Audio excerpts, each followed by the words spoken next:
Hi, I'm Beck and welcome to a spoiler-free review for The Will of the Many by James Islington. This book follows our protagonist Vis, and he's 17. He's working as a prison guard currently, but he's winning underground fighting bouts to save up his money. And then his plan is to use these funds he's saving up so that he can leave the Empire, the hierarchy it's called, before he turns 18. The hierarchy is effectively like a colonizer. They're trying to impose their control over the lands, and they conquered Vis's people way back when he was a kid, and he was the only one left alive. He has never ceded his will to the hierarchy, and he never plans to, but this is the magic system. It is your life force and it can be given away. Millions of people do this. Millions of people cede their will to the hierarchy, and Viz wants to avoid this, which is why he wants to leave before he turns 18, because when you turn 18, you are forced into ceding your will and becoming part of the society that supports the power of the hierarchy. The more people who are ceding their will to the powers of the hierarchy,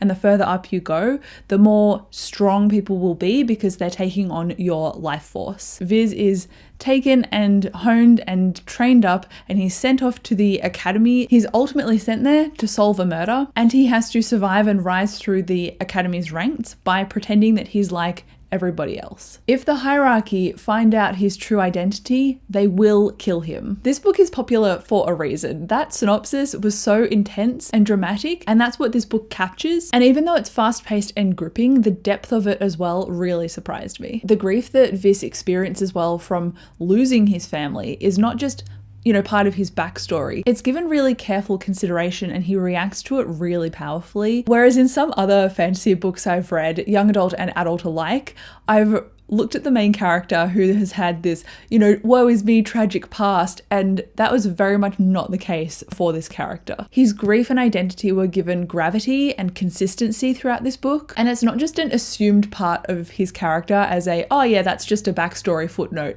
This is very front and center, very present, and as a reader I really felt that emotion from him. The Academy isn't just a magical school either, although I'm a huge sucker for magical school books regardless, so this one sucked me in immediately. It's like this author took all of the familiar commonplace tropes and settings in fantasy and rubbed so much grit in them because the Academy was so dark. It's supposed to reflect the real world and how everyone is kind of for themselves. And in politics, you might have allies, but you don't really have friends.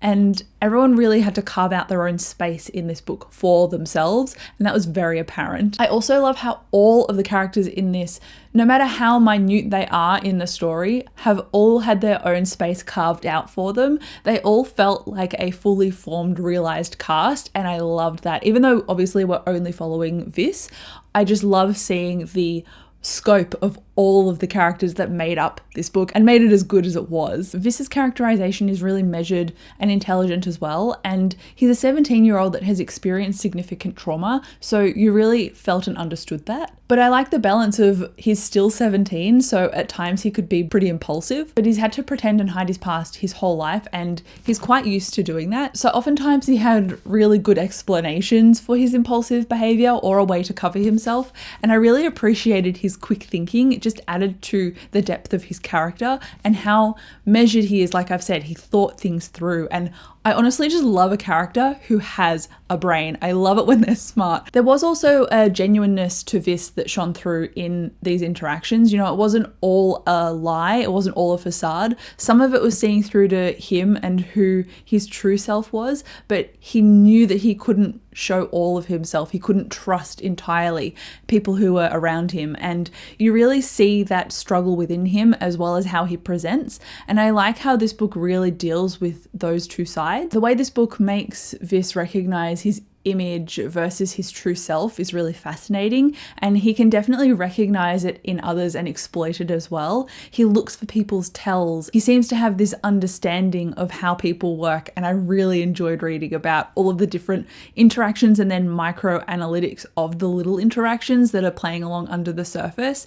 It felt political without feeling too over the top of my head political, and I really like how it brought things down to the ground level. And like I said, Vis felt genuine. And I really understood that from how he read different situations that he was more often than not thrown into. And even though I've talked about this book and how serious and intense it can be, I also want to point out that I really like the friends Vis made in this book. Like I said, he couldn't trust them, fully and completely, but there was a point where I was laughing out loud at their banter, and their banter was often at Vis's expense, which I also really enjoyed. The world building too was such a gradual burn. It was like building a fire. And then at the end, it's like someone threw a firework onto the coals, and I was like, what is happening? In a good way though. It was intense to try and keep up with this rapidly unfolding plot, but safe to say that my mind has been blown. There was also a combat scene earlier on at the academy, and it felt like the scenes at the beginning where Vis was at the underground arena. And I'm not going to say any specifics about what happens, but the way that this fighting was almost leveled up, so it felt different to the arena. It was really creative, and I just love seeing the world building almost flex and go, look what I can do. This is a remarkably deep, detailed, clever, and calculating book. The world building was unlike anything I'd ever seen before, and it was pretty seamless and incredibly creative. Each new third of the book also felt like its own transition, which I loved, and it made it feel so exciting and new. The level of intensity and how epic this book was only grew with each third of the book, and after reading a section, I was convinced it couldn't get any better, and then it went and proved me wrong. If you couldn't tell, I gave this book a 5 stars, and after I finished reading it, I was pacing around my house, not knowing what to do. If you haven't read it yet, go and read it, and if you've already read it, go and reread it. I know I will be, because I love this book. But that is it for my review. Thank you so much for watching this video. Subscribe for more reviews and fantasy content. I'll come chat to you down below in the comments. Thank you again for watching, and I'll see you in my next video. Bye.